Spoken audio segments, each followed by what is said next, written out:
আচ্ছা বলো তো দেখি ভাইয়া কোন কালারের সানগ্লাস পরছে? জানি না। জানবা কি করে মিয়া, তোমাদের তো নজরই ঠিক নেই।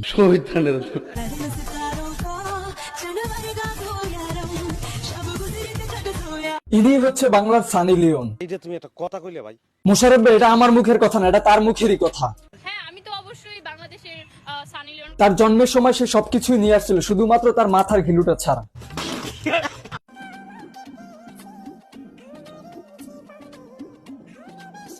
না মানে সানি লিওন হওয়ার জন্য এতটুকুই যথেষ্ট।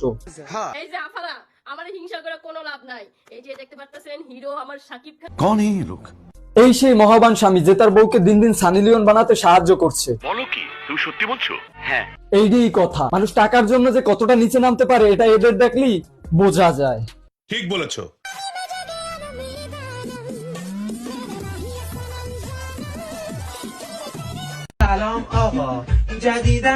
এক সময় ভদ্র এবং সুশীল অভিনেত্রী হিসেবে যদি ধরা হতো তাহলে সামিরা খান মাই ছিল সেই নাম্বারে, বাট তার পরিবর্তন যে এতটা জঘন্য হবে সেটা কেউ কখনো আশাই করেনি।